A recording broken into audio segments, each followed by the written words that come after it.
The true heiress possesses the uncanny ability to eavesdrop on my innermost thoughts. Thus she becomes aware of my wealthy brother's righteous indignation against evil and deliberately plunges into the pool, accusing me of having pushed her. She understands that my father is most concerned about his reputation, fabricating tales of being bullied by me, tearfully accepting an interview with the television station. She knows that my mother adores small animals and cruelly breaks the leg of a puppy by the roadside, slandering me for animal abuse. In the end, I find myself despised by all, meeting a tragic demise on the streets, while the true heiress stands over my lifeless body, grinning as she proclaims, "I possess extraordinary powers you cannot contend with me." Upon opening my eyes again, I find myself reborn on the very first day the true heiress returns home. This time, I shall adeptly utilize her unique abilities. 01. I have returned to the day when our entire family went to the police station to claim the true heiress, my brother frowning as he gazes at Qian, who saunters leisurely out of the police station. "This is my sister," he remarks disdainfully. "As in my previous life." None of us respond to him, choosing instead to remain silent. Initially, we were all relieved to found our long-lost child, joyfully preparing to welcome Qian, the true heiress, back home. Little did we know that our first encounter would unfold in such a manner. Qian had entered the police station for bullying another girl, and my parents had expended considerable effort to reach a reconciliation. Her motivation was painfully simple. The boy she fancied preferred the other girl. What she cannot possess, she will not allow others to have. My brother, ever righteous in his disdain for evil, formed an exceedingly poor first impression of Qian. Thus, he turned on his heel and walked away. Yet a more heinous act from Qian was yet to follow. She swaggered towards the girl she had bullied, who trembled in fear yet felt too intimidated to retreat. In the next moment, Qian surreptitiously pressed down forcefully on the girl's wound repeatedly, a sinister smile curling at the corners of her lips as she leaned in and taunted, "Do you see clearly now? I am the true heiress. If you dare to cause trouble again, you shall see what awaits you." That smile is all too familiar to me. The image of myself lying in a pool of blood still haunts me. Qian stood over me, wearing that same grin. She declared, "I possess extraordinary powers you cannot contend with me." It was only before my death that I realized she could eavesdrop on my thoughts. Hence, she became aware of my brother's righteous indignation, leading him to intentionally leap into the pool, accusing me of having pushed him. She learned that my father was most concerned about his reputation, fabricating tales of being bullied by me, tearfully accepting an interview with the television station. She discovered that my mother adored small animals and, in a cruel twist, broke the leg of a puppy by the roadside, slandering me for animal abuse. Ultimately, I was loathed by all, and it was the thugs she summoned who brought about my demise in the streets. In my previous life, I perceived her as a victim of unfortunate circumstances, believing her harsh demeanor was the result of unjust treatment endured outside. Thus I never sought to retaliate against her hostility. Unbeknownst to me, my repeated concessions only emboldened Qian further. It was only before my death that I realized Qian was inherently malevolent to the core, harboring intentions to eliminate me from the moment she entered this household. The reason for her relentless targeting of me in her past life stemmed from an incident today when I, the false heiress, stood up for the girl she had bullied. As my parents were positioned further back, they failed to witness Qian's actions. Everything was laid bare before my eyes from my vantage point at the front. Naturally, I could not abide by Qian's behavior, and I immediately stepped forward to push her away. Qian lost her balance and fell to the ground. At that moment, I was blissfully unaware that this singular action would etch a deep-seated hatred for me in her heart. She narrowed her eyes, her gaze turning perilous as she remarked, "Qinli, you audacious interloper dare to flaunt yourself before me. Remember, you provoked me first." Upon hearing the approaching footsteps of my parents, her menacing expression was swiftly replaced by a facade of obedience. Later, she gleaned from my thoughts that my family held her in poor regard due to this incident, and thus concocted an excuse, tearfully explaining that her actions towards the girl were merely a response to long-term bullying endured at the girl's hands, and that she had acted in self-defense, only to be unjustly accused. My parents, along with my brother, fell for her deceitful words, allowing Qian to navigate her way out of a significant predicament, but this time, she would not enjoy such fortune. 02. In this new life, I still choose to stand up for this girl, but my approach is no longer as gentle as before. I firmly believe that, regardless of my actions, Qian's character will inevitably lead her to harbor animosity towards me, setting her sights on me as her target. This time, I shall not yield. Since a fierce battle seems unavoidable, I am more than willing to engage with her. Observing Chen Qianqian's continued aggression, I swiftly approached her, taking 3 steps in 2, and raised my arm to deliver a resounding slap across her face. Smack! The crisp sound resonated, leaving a clear imprint upon Chen Qianqian's fair visage. She instinctively covered half of her face, her head snapping to the side. The injured girl was taken aback by my sudden action, reflexively covering her mouth, her eyes wide with fear akin to a startled bird as she gazed at Chen Qianqian. "You too, vile wretches. I will annihilate you." Chen Qianqian, regaining her composure, immediately retaliated with fervor. Yet, just as her nails were about to claw at my face, a hand intercepted her, gripping her throat with a vice-like hold. My brother stepped in front of me, forcing Chen Qianqian to retreat in response to his movement. As she struggled against his grip, attempting futilely to pry his fingers apart, her efforts only tightened his hold. "If I see you causing trouble again, I will end you," my brother stated in a dispassionate tone. The warning caused Chen Qianqian's pupils to constrict in fear. Yet, overwhelmed by a sense of suffocation, she could do little but tilt her head back and gasp for air, her face rapidly flushing crimson. Hearing the commotion, our parents rushed over. It was only when they arrived that my brother disdainfully released his grip. Chen Qianqian, finally liberated, collapsed to the ground, coughing violently and gagging in her struggle to breathe. Our parents hurried to her side, offering concern and support. My brother, however, averted his gaze from the writhing figure on the ground and instead scrutinized the girl Chen Qianqian had bullied, issuing a command in an authoritative tone, "Come with me." With that, he pulled her into the car, as was his nature, unyielding and heartless. This demeanor extended even to me, his sister with whom he had spent many years, let alone to someone like Chen Qianqian, whom he had just met.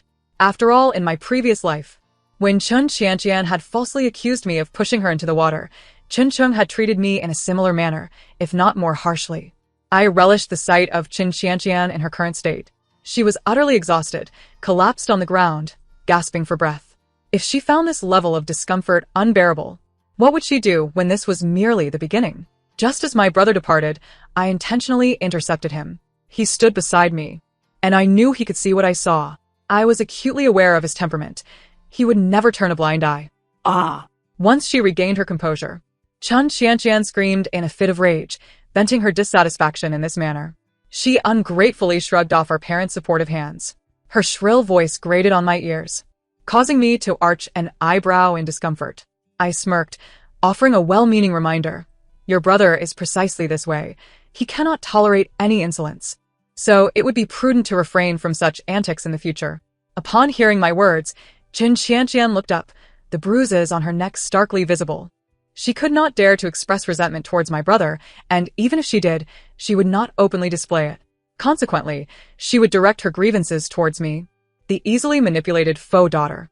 As expected, in the next moment, our gazes met, and she glared at me with venomous intent, threatening, "Chinli, do not revel in your triumph. No matter your abilities, you shall never escape my scrutiny. I will not let you off easily." Her words dripped with confidence, akin to a predator that had locked onto its prey. Little did she know, I was aware of her ability to eavesdrop on my thoughts and intended to exploit her peculiar talent to my advantage. As for who the prey truly was, that remained to be seen. 03. In the days that followed, Chen Qianqian became markedly more subdued, a consequence of my brother's earlier lesson. Yet, I knew her mind was brimming with malice. Her current quietude was merely the calm before the storm. Upon returning home, much like in my previous life, Chen Qianqian began to masquerade as the obedient daughter, utilizing my thoughts to curry favor with everyone around. Thus, when it came time to celebrate my father's birthday, as Chen Qianqian pondered how to impress him, my thoughts resonated. What if I present him with a magnificent bouquet? This way, I could be the first to offer it to him at the birthday banquet and garner a wave of attention. Upon hearing my thoughts, Chen Qianqian's eyes widened in realization, and with a silent glare directed at me, she shamelessly appropriated my idea. She hastily gathered her belongings and rushed out to order flowers, boldly taunting me before leaving. "Chun-Li, do not even think about stealing the spotlight at Dad's birthday banquet. Prepare for embarrassment." At the last moment before the birthday celebration commenced, Chen Qianqian hurried in, bouquet in hand. Upon seeing that I too held a grand bouquet, her smile blossomed, and with newfound confidence, she brushed past me. I was jostled by her shoulder. Stumbling back a few steps to regain my balance, nearly dropping the flowers I held. Chun Qianqian's urgency stemmed from her fear of being overshadowed by me. They say sharing an outfit isn't a problem, but when it comes to who looks better, the one who falters becomes the awkward one. Thus, when the host was still delivering the opening remarks, Chun Qianqian could hardly contain herself, rushing forward. I watched her retreating figure, a smirk playing on my lips. She rudely interrupted the host, forcefully shoving the bouquet into my father's arms. Thinking herself generous and poised, she proclaimed, "Dad, I have missed your birthdays in the past, but I assure you, I will be present for each one from now on. Happy birthday." She presumed that after such a declaration, even if she did not move my father to tears, at the very least, she would earn some goodwill in front of the gathered guests. To her astonishment, however, the very next moment, my father collapsed, clutching his chest, gasping for breath, with red spots appearing on the back of his hands. "What have you brought me?" he exclaimed in ire, flinging the bouquet Chun Qianqian had thrust into his hands away, sending it flying several meters. The flowers scattered across the floor, with the most eye-catching being the lilies among the decorations. My father was allergic to lilies, and since my arrival in this household, I had never witnessed the presence of lilies at any event related to him. Yet, in her eagerness to impress, Chun Qianqian had failed to ascertain this crucial detail. My father was a man who valued his reputation above all else.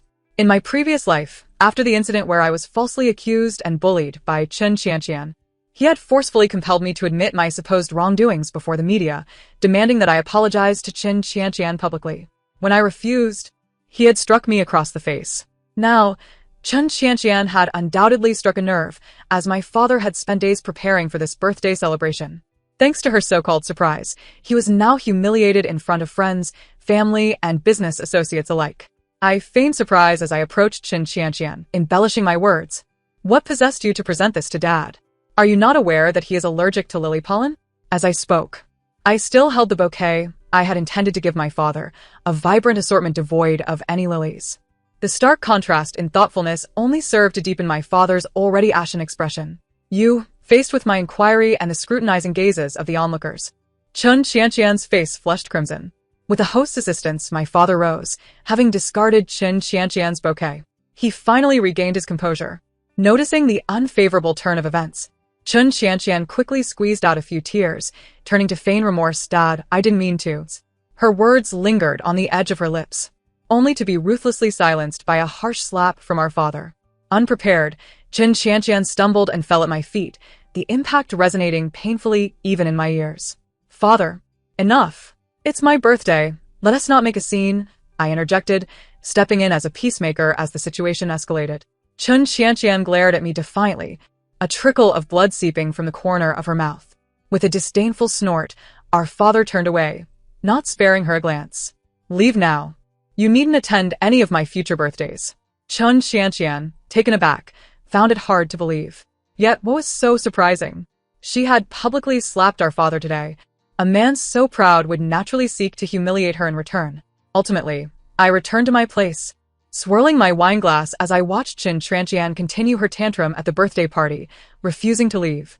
"I am your daughter. How can you allow an adopted daughter to remain while you dismiss your own flesh and blood? Have you lost your mind?" she shouted, her voice tinged with desperation. In the end, she had overestimated the significance of familial bonds in wealthy circles. Her tirade was futile, only serving to further embarrass our family. Yet, I found great amusement in her one-woman show. The more she raged, the more ridiculous her spectacle became, revealing her uncouth demeanor in front of everyone. Eventually, she was unceremoniously ejected by our father's bodyguards, his face dark with displeasure. At that moment, I savored the last sip of my drink, knowing that this incident had irreparably tarnished Chun Qianqian's image in our father's eyes. That evening, upon returning to my room, I was not surprised to find the chaos that lay before me. The precious garments in the wardrobe had been ruthlessly sliced into strips, the furniture overturned, and every item scattered across the floor. Glass shards mingled with a haphazard array of belongings, leaving no space to set foot. As I opened my phone, a message from Chun Qianqian appeared at the top. "Sister, I'm sorry for accidentally breaking your things. I'm at the swimming pool. Come find me, and I'll apologize." In my previous life, at our father's birthday celebration, Chun Qianqian had also departed early, only to wreak havoc in my room. When I discovered the mess, she lured me to a prearranged location under the guise of an apology, intending to frame me. Unbeknownst to me, It was the beginning of her deceitful scheme. Upon reaching her, before I could voice my outrage, she seized my hand and pulled me close. Then feigned drowning in the pool, flailing in a dramatic display that just so happened to be witnessed by my brother upon his return. "Brother, save me," she cried, thrashing about. Once she was pulled from the water, she sobbed profusely, accusing me of wrongdoing. I merely damaged some of sister's belongings, and when I tried to apologize, she intentionally pushed me into the pool, claiming it was a means of compensation. I hurried to explain, but the cameras had already been tampered with by Chun Qianqian, and my brother had seen me push her. My protests were useless. No one would believe me. Chun Qianqian continued her performance. "Brother, please don't be angry. After all, I'm just a wild child who has wandered for years. It's normal for sister to look down on me and bully me." My brother, filled with indignation, seized me and tossed me into the pool. "Since you enjoy pushing others into the water, you should experience it yourself." With a splash, the icy water engulfed me, and I flailed desperately at the surface, unable to find my footing below. I truly could not swim, forced to swallow the water that rushed into my mouth and nose. After my brother left, Chun Qianqian immediately dropped her pitiful facade, clapping her hands in delight. It wasn't until I was utterly exhausted that she graciously summoned someone to pull me out. I lay there limp.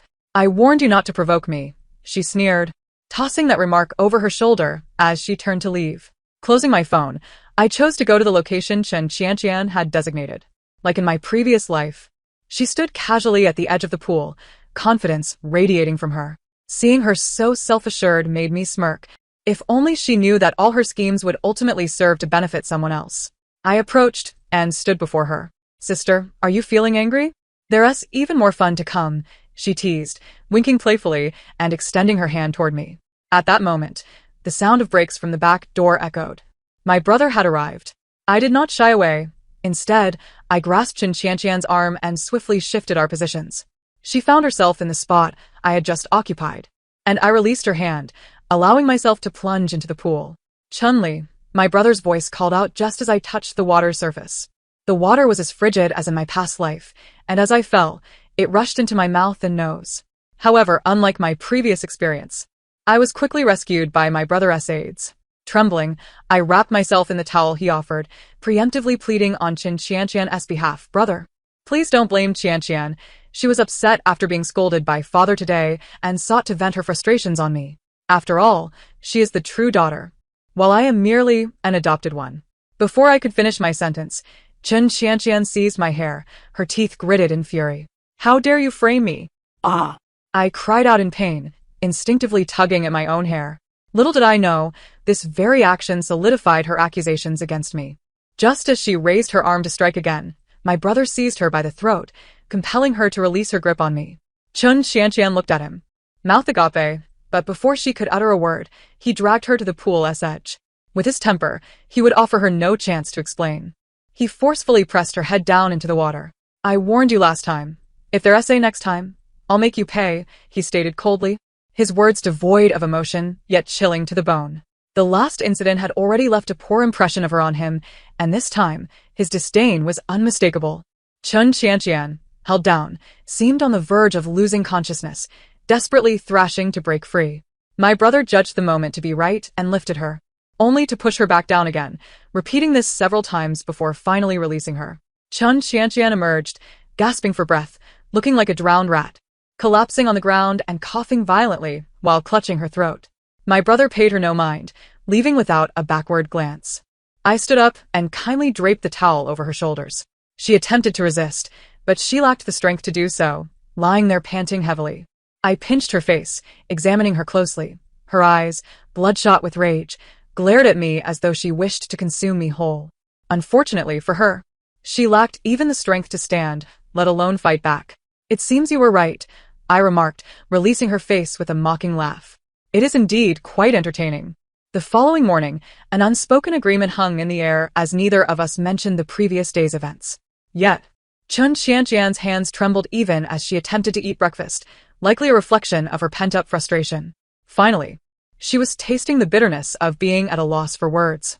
As Chun Qianqian prepared to board the vehicle to school, she forcefully slammed the door I had opened with her foot, leaning against it with an air of arrogance. "Chun-Li, I must admit I underestimated your cunning. From now on, I shall engage with you more seriously. Is that so? Then let us see what you are capable of, I replied, dismissing her with a swift kick that pushed her leg aside. Stung, Chen Xianxian stepped back, allowing me to enter the car without further ado. However, she chose not to join me for the ride to school, instead opting to exit her home alone with her backpack slung over her shoulder. The driver, taken aback, sought my confirmation, and upon my nod, he proceeded to drive away. As the first lesson neared its conclusion, Chen Xianxian finally made her tardy entrance. When the teacher inquired about her lateness, her cheeks flushed with embarrassment, and she bit her lip, appearing on the verge of tears. After persistent questioning from the teacher, she reluctantly revealed, "I'm sorry, teacher. I missed the family car and had to walk here. I'm not familiar with the route, which is why I was late." The teacher paused, momentarily taken aback, before awkwardly adjusting her oversized glasses and instructing Chen Xianxian to return to her seat.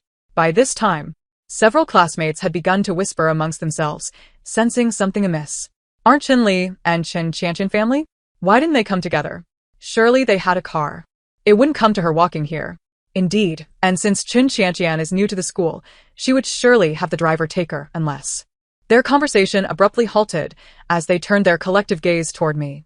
To my surprise, class monitor Li Hui approached me directly, loudly continuing their unfinished thoughts. Unless Chen Li is bullying Chen Xianxian, deliberately preventing her from using their family car, leading to her tardiness. Just as her words hung in the air, the bell signaling the end of class rang. "Say what you will," I replied, gathering my books and departing. Li Hui attempted to confront me, but was halted by Chen Xianxian, who softly interjected, "It's fine, monitor, I don't mind." Just like in my previous life, the pretense of being bullied by me had commenced. How amusing. I wondered if this incarnation of Chen Xianxian would show any growth.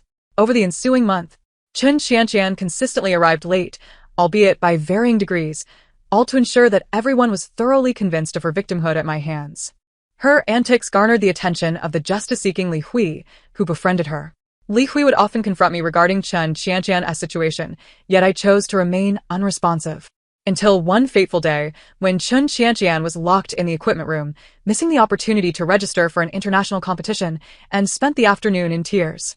I was the sole student selected to participate in the event. Whispers began circulating that I had deliberately locked Chen Xianxian in the equipment room to secure my own chance. It was obvious who was behind these rumors. Foolishly, Li Hui believed them, and in a fit of rage, she smashed my water cup, attempting to demand justice for Chen Xianxian. "You're just bullying Xianxian because she's soft-spoken and want to retaliate, right? Let me tell you, that's called bullying." I, taken aback, pushed her aside and kindly reminded her, "Breaking someone else's belongings incurs a cost. Don't forget to reimburse me." As I exited the classroom, I caught a glimpse of Chen Xianxian, her face streaked with tears, who discreetly flashed me a smirk when no one was watching. Many in the class, spurred on by Li Hui, began to harbor strong discontent toward me, even distancing themselves to protest my supposed actions against Chen Xianxian. It felt as though the final spark that would ignite my exposure by Chen Xianxian was imminent. During physical education class, only Chen Xianxian and I remained to tidy up the equipment. At last, her true colors emerged as she forcefully swatted the basketball from my hands, mocking, "So, how does it feel to be isolated by everyone?" She then burst into laughter and brandished a small blade she had prepared in advance. Frowning, I inquired, "What are you planning?" With gritted teeth, she drew the blade across her arm, instantly staining her fair skin with crimson. Seemingly dissatisfied, she slapped her own face twice, her disheveled hair sticking to her cheeks. Blood dripped uncontrollably onto the ground, yet Chen Xianxian appeared quite pleased with her handiwork. "Chen Li, just wait. Soon enough, you shall be utterly disgraced." I gazed at her bleeding arm, somewhat astonished, and remarked, "It seems you are quite ruthless with yourself." Mistaking my astonishment for fear, Chen Xianxian grew even more arrogant, declaring, "I told you long ago, you've picked the wrong opponent." She then staggered away from the playground, clutching her arm. After tidying up, I returned to class, where everyone regarded me with peculiar expressions. Feeling their collective gaze, I turned to Chen Xianxian, who sat at her desk with her wound bandaged, her face still swollen and adorned with glistening tears. As I prepared to take my seat, Li Hui kicked my chair away, crossing her arms defiantly. "Stop pretending. Xianxian has told us everything. This isn't your first instance of bullying her. If you dare act this way at school, I can only imagine how you behave at home. We've already contacted the press." Qianqian will make sure your misdeeds are exposed. While Li Hui stood up for Qianqian, the latter leaned against a classmate, cautiously observing me as if fearing retaliation. The incident escalated to the point where school authorities had to intervene. Given that our institution predominantly catered to the affluent, the emergence of such a scandal attracted numerous reporters. By the afternoon, my parents had also arrived at the school, their expressions pale and fraught with anger, understanding the repercussions this incident could have on our family business. When I was summoned to the teacher's office, I found it crowded with journalists. Li Hui sat beside Qianqian, who was tearfully recounting her experiences of being bullied by me. I initially thought I could endure it, but I simply could not bear it any longer, she lamented, pointing to her arm. This is the result of Chun-Li's dissatisfaction with me passing by her while carrying a basketball. Not only that, but she also slapped me while speaking. Such bullying has become commonplace. She frequently inflicts physical harm upon me. She proceeded to recount how I had ruthlessly forced her off the car, leaving her no choice but to walk to school, often arriving late. She claimed I deliberately locked her in the equipment room to seize her spot in the competition and frequently resorted to violence against her, leaving her with countless injuries. As she wept, the row of reporters eagerly typed away, desperate not to miss any detail, while those around me glared with indignation, casting accusatory looks in my direction. Upon concluding her tale, Qianqian sought verification from Li Hui regarding her claims. Hui knows all about this. Don't you agree? Qianqian expected Li Hui to promptly support her as before, but to her astonishment, Li Hui turned against her. Rising to her feet, she scoffed at Qianqian. You're quite the actress. Amid Qianqian's bewildered expression, I approached Li Hui, addressing the crowd. Do not be deceived by this fabricator. I shall now reveal the truth you all wish to know. I took Qianqian's phone, unlocked her face, and as she lunged to reclaim it, it was too late. I pulled up the daily taxi ride records. First, you claim to walk to school every day. What then do you make of these ride records? I, Qianqian, found myself at a loss and attempted once more to snatch the phone, only to be deftly evaded. I continued. The driver can attest that it is you who consistently refuses to take the ride, and your elaborate fabrications serve but one purpose, to slander me. The onlookers were taken aback by this unexpected turn of events, and the journalists' keyboards were poised to ignite with fervor. Li Hui produced a stack of exam papers, revealing Qianqian's abysmal performance, stating, as for the competition, Qianqian's grades are so poor that even if she were to register, she would not qualify. If anyone doubts this, they may peruse her academic record. Furthermore, it was not Chun-Li who locked her in the equipment room. As she spoke, Li Hui extracted evidence from her pocket. Qianqian found herself utterly unable to refute the claims. In truth, Li Hui had been my ally from the outset, and I had instructed her to feign friendship with Qianqian to gather evidence for the moment when Qianqian would attempt to set a trap for me. She presented 2 video clips. The first depicted Qianqian sneaking away from everyone into the equipment room, the door of which had remained wide open throughout. The second showed a scene from physical education class, where she slapped herself, inflicted wounds upon her own hands, and maniacally declared her intent to ruin my reputation. These recordings were captured by Li Hui herself. Once the videos were revealed, it became irrefutable that Qianqian's actions were solely aimed at defaming me, leaving the crowd enlightened. I unveiled an account that had originally circulated the rumor of my locking Qianqian in the equipment room to usurp her position. After thorough comparison, it was confirmed that the account belonged to Qianqian. Faced with this mountain of evidence, she had no opportunity for redemption. The trap she had engineered ultimately ensnared her instead. Yet the saga was far from over. A girl emerged from the crowd, declaring, moreover, I intend to expose Qianqian's past bullying at my former school.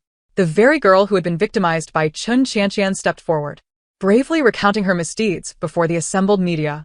Naturally, the journalists seized upon this story. At this juncture, Qianqian could no longer escape. Li Hui and I exited the office, leaving the battleground to them. This expose unfolded with numerous twists and turns, culminating in the very person who had initially clamored for exposure becoming the subject of it. My parents witnessed the entire ordeal and gained a clear understanding of Qianqian's true nature. Following the incident's dissemination online, she faced a torrent of public condemnation. Branded as a natural-born manipulator with delusions of persecution and histrionic personality disorder. I found this description quite fitting. Even the school, wary of its own reputation, expelled Qianqian. The company suffered negative repercussions as a result, prompting my father to erupt in fury, resolutely insisting on expelling her from our home. My brother echoed his sentiments in support. However, Chun Xianxian resisted leaving, frantically slapping herself before my parents in a desperate plea for sympathy, even as blood streamed from her nose. Ultimately, it was my mother who relented, pleading for her to remain. My mother became Chun Xianxian's sole hope of staying in the household, and she naturally employed every tactic to endear herself to her. Coincidentally, the following day, my mother returned home with a freshly groomed puppy from the pet shop. And Chun Xianxian hurriedly seized the opportunity to embrace it before my mother could. This action displeased my mother, who furrowed her brow and asked, "What are you doing?" The final spark before Chun Xianxian's departure was imminent. She seemed perplexed about how to curry favor with my mother, and my inner voice resonated. Mother detests small animals. Her feigned affection for dogs is merely for show. Upon hearing this inner monologue, Chun Xianxian appeared contemplative.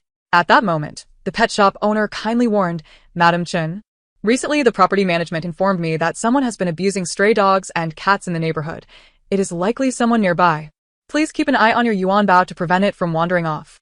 My mother responded affirmatively. However, once the owner departed, Chun Xianxian's demeanor turned ominous. She violently hurled Yuan Bao, a small teddy, to the ground.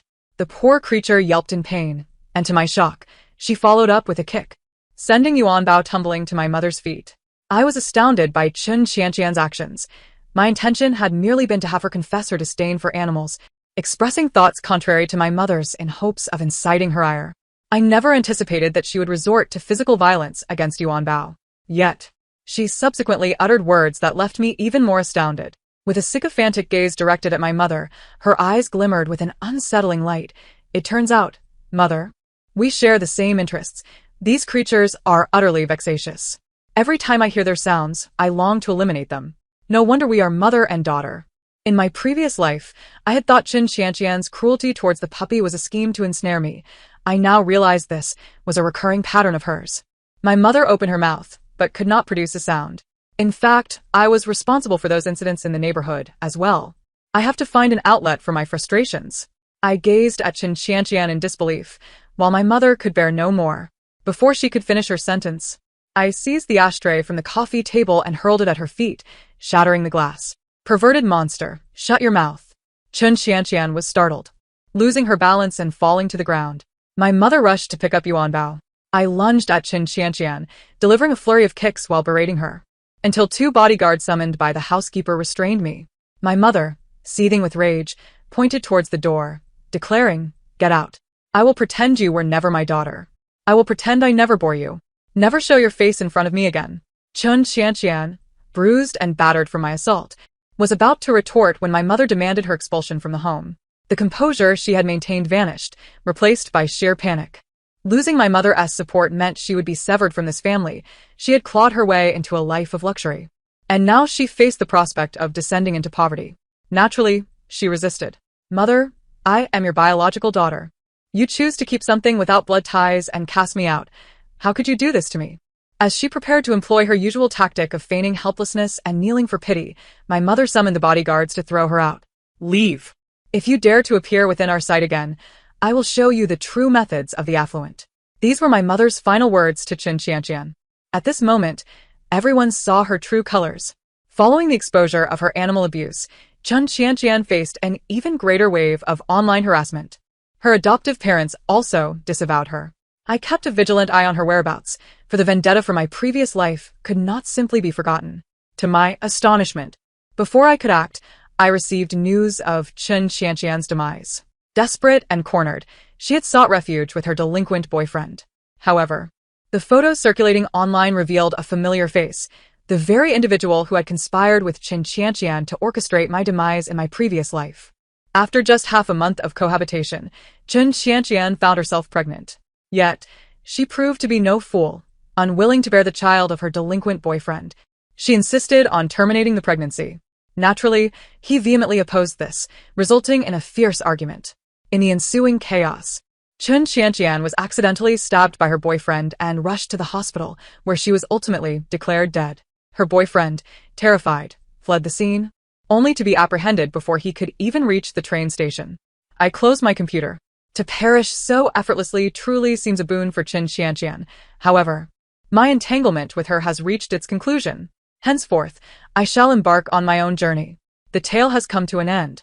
Thank you for your attentive listening. If you enjoyed it, kindly consider subscribing and liking to show your support. Until we meet again in the next story.